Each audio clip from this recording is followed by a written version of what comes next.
Hey everybody, welcome to the Sharp Tongue Podcast. I'm your girl Jessimae Peluso.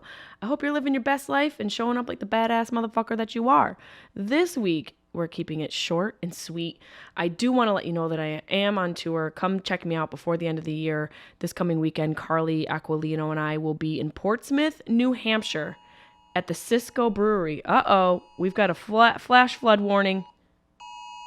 It's real. Real life is happening. It is a deluge here in Los Angeles, California. So come check us out in Portsmouth, New Hampshire. We're at the Cisco Brewery. That's November 11th and 12th. The following weekend, we will be in Chicago for Carly's birthday. I think the 17th and 18th at the Chicago Zanies, right in Chicago proper. And then we're doing Rosemont. Weekend after that, I'm going to be in Albany, New York at the Funny Bone in Albany, New York. Check it out. The Albany Funny Bone. That's November. It's the weekend after Thanksgiving. And then December 15th and 16th, that weekend, I'll be in Rochester at the Comedy on the Carlson. And then wrapping up this year's tour in Syracuse, New York, New Year's Eve at the Syracuse Funny Bone in Carousel Mall, aka Destiny, USA. A few more options to see me this year. Hope you guys come out. It's a lot of fun.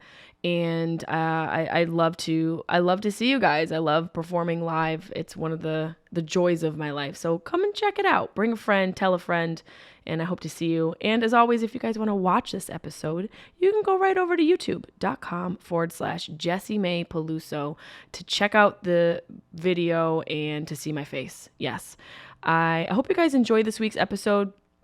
It really is like one of the first episodes I've recorded, like we used to back in the day, where it was me sitting down and telling you about my weekend. So I thought we'd get a little old school with it and have a cute conversation with your bestie, me.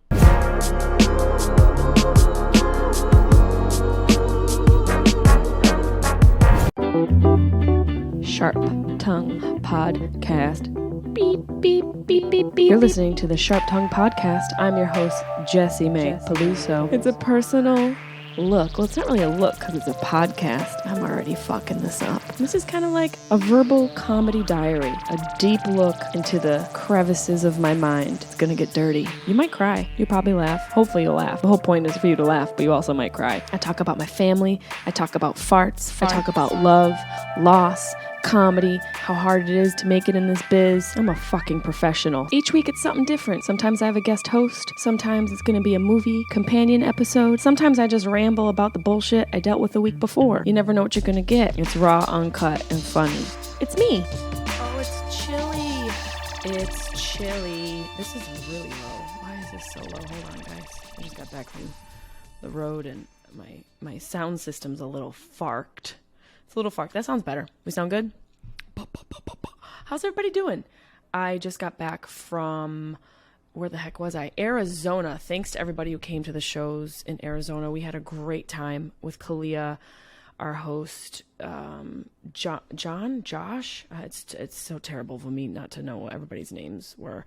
Bubba was an amazing feature we had. The comedians were amazing at the House of Comedy in Arizona. And it was challenging for me because I'm coming off of, I look like I have a beard for anybody who's watching the video portion of this because of the way the lighting is in the studio right now. Not that it matters because it's a fucking podcast. Why did I even incorporate video? Video is so unnecessary.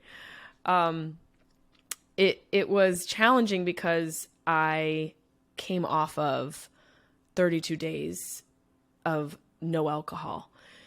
And I had a drink.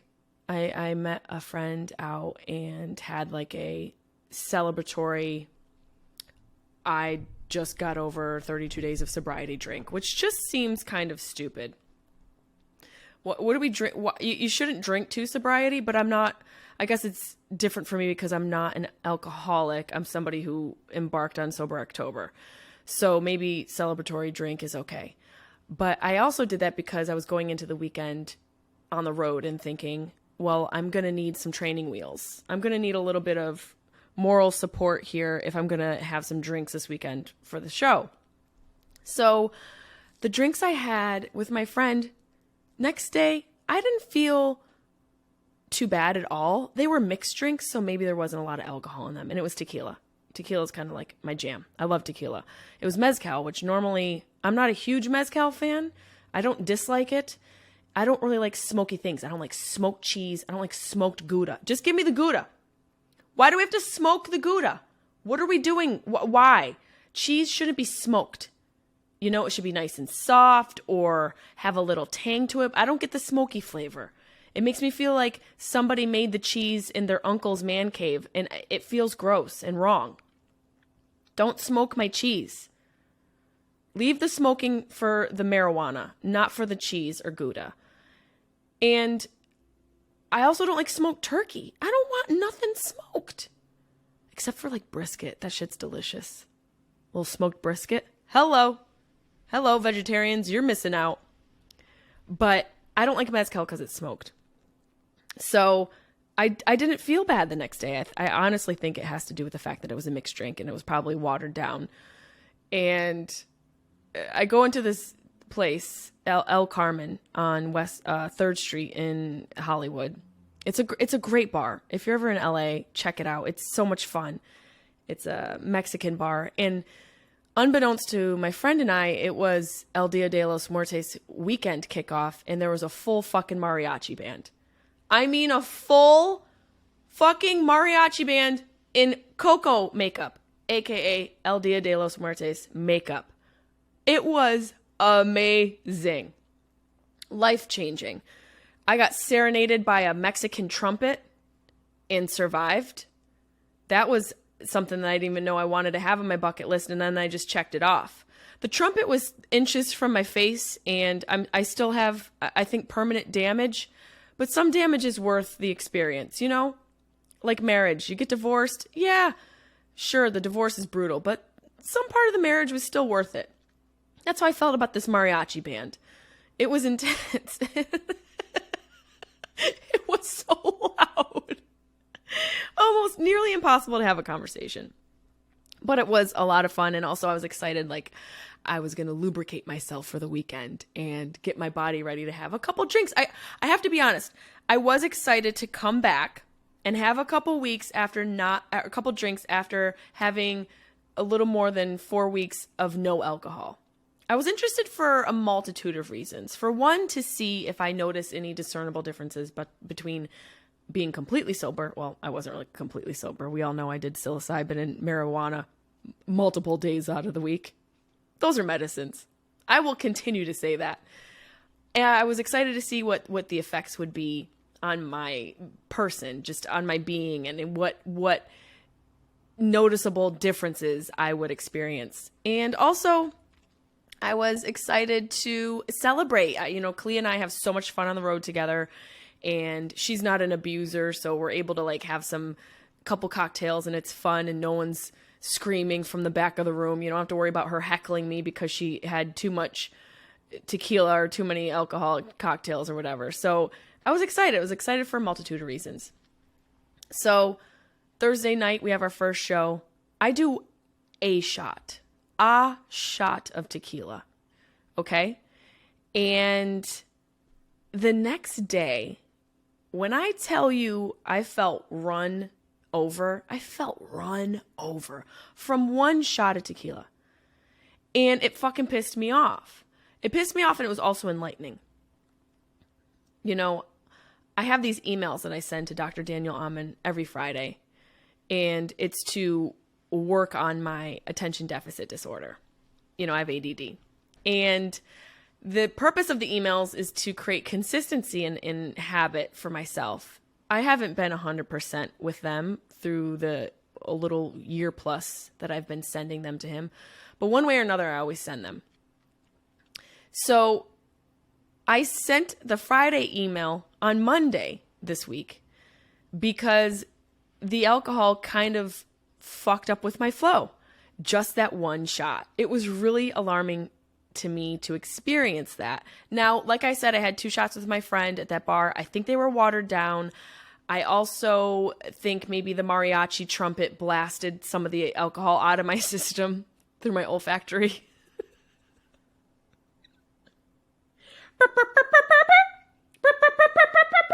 I I was like, ugh, shit. I love the culture, but damn, is there a volume button? You know, it was intense. So I think some of the alcohol got blasted out by the mariachi band. But the one shot took me down. It took me down. It fucked up my Friday. It made me foggy. It made me irritable. It also made me low energy. It made me feel out of it. Just that one shot. And it felt like, you know what it felt like? It felt like, you ever run into an old friend who you guys used to party together and used to have so much fun, and you had a time and an era where you guys would just go balls to the wall, and then you reconnect after years and hopefully you guys have matured, but you reconnect with your friend to realize they're still living in that space. That's what it felt like with alcohol this past weekend, that I had grown to a different space. That's not to say I will never enjoy alcohol again. The holidays are coming up, and you guys know it's a triggering time for me. Lost my dad at the end of October. My mother's birthday is in November. I lost her in November. We have Thanksgiving. We've got Christmas. Those are triggering times. And I'm not saying, hey, you got a trigger, grab a tequila. But I'm saying, hey, you got a trigger, grab tequila. Okay, this is not the doctor's orders. Dr. Daniel Amen would poo-poo this 1,000-fold. I'm saying I understand and acknowledge the fact that I am probably not going to be 100% sober person for my entire life. To boot, when you look at things historically, like in the art world, culturally, like music and even paintings and comedy, all of this output of art, a majority of the highest quality was created from an inebriated mind. Now, that's not to say that the inebriation is the foundation for the creativity. I'm only drawing a conclusion. I'm only saying that there are connections to the alcohol, the creator, and the creation. I'm not saying go get drunk and paint, because, you know, you're not Basquiat and you're not Monet. These people obviously had an innate ability to be talented. And that's probably mutually exclusive with substance abuse. I do think there's something to the creative brain and the creative person being more susceptible to alcohol abuse and addiction, and having more of a proclivity to overusing and abusing. And luckily for myself, I've always been able to somewhat manage that. I definitely in my youth, I drank more. Coming out of Syracuse, New York, 6 months of cold weather and cold people and kind of a rugged living, and also living in a moderate socioeconomic fashion. Both my parents worked a lot. That sort of environment and upbringing almost promotes some sort of abuse. It's almost inevitable that someone's going to get pregnant young. You're going to be drinking, doing drugs. And unless you get out at a young age, or unless you are able to overcome all that, you can really get wrapped up in that. You can get sucked into that. So I've always been able to manage it, I think, because I got out young and I was exposed to the world young, traveled, lived in different big cities around the country. And I've also seen and have lost friends to addiction, and it has opened my mind and has made me aware that it's a slippery fucking slope. And I think that's why I embarked on SoberOctober in the first place, as a test for myself, and I've never, not that I've never, I haven't really had an issue not drinking. It's not something that I do every day or did every day or abused, but it was a challenge for me to see if it was something I could eliminate. And then with its elimination, see when it's reintroduced, what it does, where I'm using it, where I'm missing it, and if I'm able to have fun socially without alcohol. It was a real challenge for me. And I've discovered that on the weekends when I'm doing stand-up comedy, that it's not that difficult for me to not drink. I, in fact, enjoy being sober on stage. I also had enjoyed drinking and having a shot here and there and doing a shot of tequila and having a little beer before the show as well. And I'm not saying I'll never do that again, but from this Sober October, I've discovered I can do it and I enjoy it. And like I said before, the memory recall is almost 100% off of alcohol. That was the biggest improvement that I saw. I still had some sleep issues, but that's more, an anxiety-induced problem. In travel, obviously I've been traveling so much. Speaking of, come see me live. I will be, where the heck am I? I'm going to be in Portsmouth, New Hampshire this weekend with Carly Aquilino at Cisco Brewery. That's in Portsmouth, New Hampshire. I'm also going to be in Chicago, my kind of town, Chicago is. I'm going to be at Chicago Zanies downtown with Carly, and then the Rosemont, that's going to be November 17th and 18th, I believe. That's Carly's birthday weekend. Come check us out there. I'm also going to be a new date added to the tour, a solo date. I'm going to be at the Albany Funny Bone the weekend after Thanksgiving. That's November 25th and 26th, I believe. Now, these are Friday, Saturdays. You can go to Jessimae.com for tickets. I'm also going to be at the Comedy on the Carlson in Rochester, New York, December 15th and 16th. And I'm wrapping up this year's touring, doing New Year's Eve in my hometown of Syracuse, New York at the Syracuse Funny Bone. So make sure you come and check that out. So speaking of Kalia being on the road with me, she sabotaged my travel lunch. Now, there's this place in LA that's one of my favorite spots to get some food. And it's kind of a speakeasy in the sense that not everybody knows how bomb it is. And it's called Bellissimo. I'm going to put it on blast because it's just a delicious spot. I had to pick my nail. Sorry, it's so gross, but my skin is so dry. This weather's insane out here in LA. Anyways, ADD moment. Bellissimo. This deli, it's like a New York deli. The sandwiches are so delicious. And Kalia put in an order for us. We went and picked up the sandwiches, got them. I saved mine. I wanted to save mine. I'm somebody who likes to savor stuff. And so we started to get out on the road and drove, and I asked her to pick me up a Topo Chico. Okay. I asked her to grab me a Topo Chico from the Bellissimo. She got the sandwiches, comes back to the car. I also asked her to get me something sweet. Very simple. Topo Chico, a little something sweet, and she got my sandwich. She also got her sandwich. We put it in the car. We head out on the road. Boom. She's enjoying hers, devours it, okay? Has her lunch, devours the lunch. I go to open my Topo Chico because I'm thirsty because we may or may not have been hotboxing in the car. Probably not, but also probably. Can't open it because it's a non-twist off. Sabotaging my hydration. Why do I have to have a tool to hydrate? Shouldn't I just be able to open the cap? You don't need to be that fancy. It's just sparkling water. And if you're going to make me feel like MacGyver, put the tool in with the drink. The drink should come with the tool if I need a tool to open it. Had nothing in the car. Realized my car is poorly stocked. Apparently now I need bottle openers. What if I get pulled over and the cop's like, why do you have a bottle opener? Well, because I'm thirsty, officer, and Topo Chico wants me to dehydrate. So Topo Chico didn't work. I was like, fuck, forget it. Whatever. There was, she luckily brought some other waters, so there was redemption there. We're chilling, driving. We stop for gas. Both of us go in.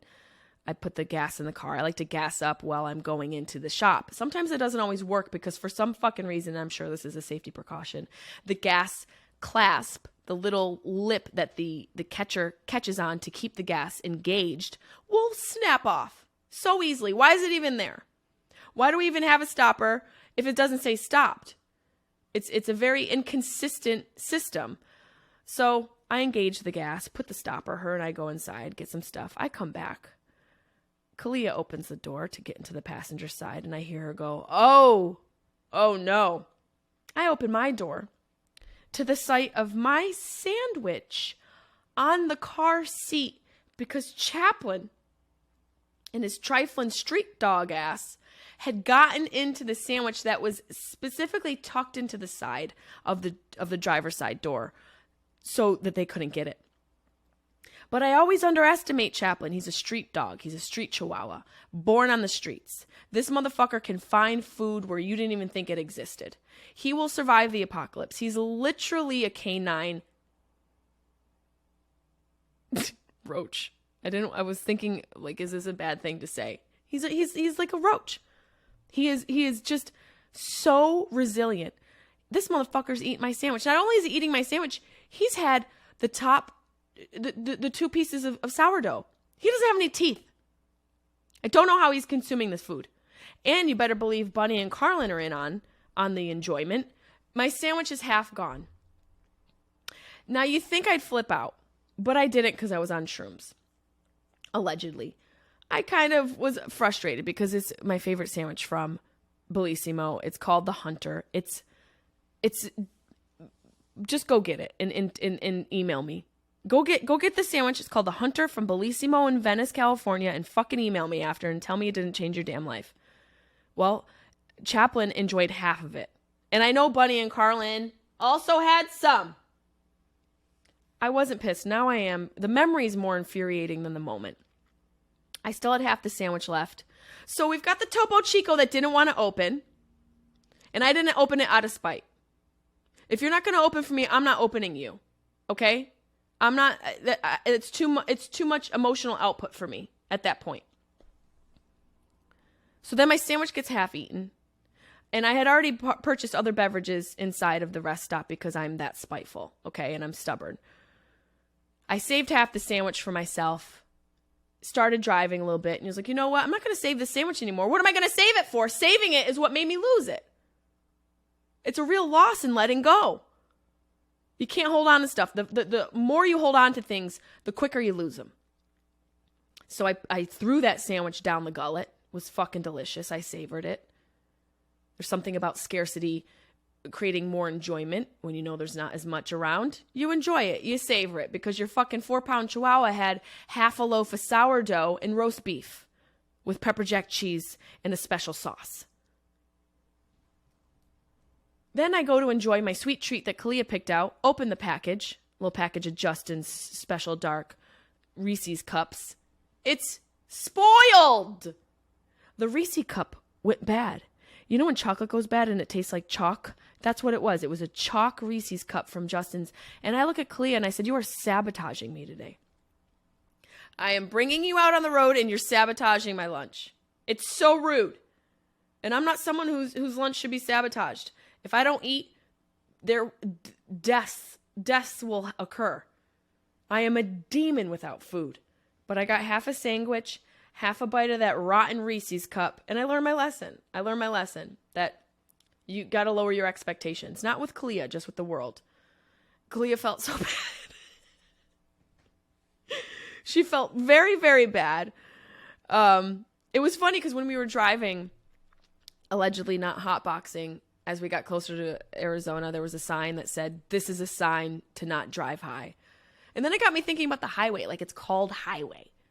I feel like that's a sign to drive high. Just the very name of the highway is a sign to drive high. It's not called sober way. It's not called recovery way. It's called highway. I'm following the signs, and your sign is wrong. Because a few miles down the road, across the highway, was a weed map sign that said click, click, click, click, puff.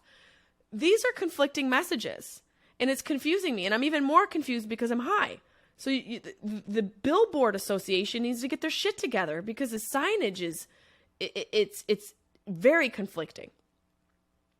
It's telling us, it's sending mixed messages. It's giving mixed messages on the highway. I'm just going with highway and I'm sticking with the high. Okay, don't drink and drive. Maybe enjoy allegedly a small joint, a jeter, a baby jeter, Maui Wowie, if I were you. This is all allegedly. Okay, if the cops come, I'm a character and this isn't real. I was further infuriated by this new trend. Well, it's not really a new trend, but it's a trend that's taken off in different ways. Reaction videos on Instagram, on TikTok. I fucking hate it. I don't understand why we need it. So now the entertaining part is people reacting to other people doing things. Isn't that just what we do when we're hanging out with our friends? Why do we need to film people's reactions? And everyone's reactions is this. Or our mouths are just agape looking at the screen next to us. I can't stand it. I think it's lazy entertainment. Cut to me doing 4 of them on my TikTok next week because I've started using TikTok. I've started using TikTok. Yes, I have. I've succumbed. I'm going to find my groove. I've thought about doing an Alzheimer's how-to like alts tips videos, making them fun and somewhat lighthearted. And I've also thought about doing, not doing dances. There will be no dances. If there are dances, there will be blood. And I can't. It's not my vibe. It really is not my vibe at all. It's absolutely unnecessary. Why are we, it just feels lazy to me. And it's crazy how many millions of views people are watching people's reaction to other people. It's too much, man. To me, that's way too meta. It's infuriating. But I'm also a person who wishes there was an extra feature on Postmates where I could pay extra money to have someone just feed me the food that I paid to have somebody else go drive and pick up to feed me. Because they have that like priority option where you pay a little extra and it gets to you quicker, which is ridiculous. Just give me the food. But I guess because there's so many people who have ordered, it takes a little bit for the food to come to you. So I pay the extra $2 every time. Why not take it a step further? Why not let me pay an extra couple bucks to have this person sit with me and feed me and then tuck me in? I'd pay $5 for that. Like a priority friendship or priority, what would it be? It would be like you get the priority to get it there quicker, and then it would be the lazy bitch option. I'd pay $5 for that for sure. 100%. Absolutely. And that would be the cause of my bankruptcy. If I were to ever to go bankrupt, it would be from Postmates and Grubhub because it's too convenient. And traveling on the road, I don't consider, I always have an empty refrigerator. So I come home to an empty refrigerator. I'm like, fuck, I got to Grubhub this shit. Grubhub was literally made for people like me. And the irony is I'm a planner, but I'm obviously a poor planner when it comes to food, which is crazier because I'm a demon when I don't eat. It's almost like a self-fulfilling prophecy. Maybe I enjoy being a demon and therefore I leave myself starving just so I can have a moment of freaking out. That's deep. I think that might be what the problem is. That I enjoy the hunger demon a little bit too much because it's the only place where I'm really angry is when I'm hungry. It's like, am I a bitch or do I need a sandwich? That's what I always ask myself in a moment when I'm acting a certain way. And I'm like, I just need a sandwich. And don't forget where to get that sandwich. At Bellissimo in Venice. We're keeping this one short and sweet this week, guys. I'm in between a lot of touring. I can't wait to see you guys. Come out and see me. I'm going to be in New Hampshire at the Cisco Brewery with Carly this weekend. The following weekend, we're going to be in Chicago at Zany's. The weekend after that, I'm going to be at the Albany Funny Bone. And December 15th, 16th, I'll be at Rochester at the Comedy on Carlson. And wrapping it up on New Year's Eve in Syracuse at the Funny Bone. I love you guys. Have a great week.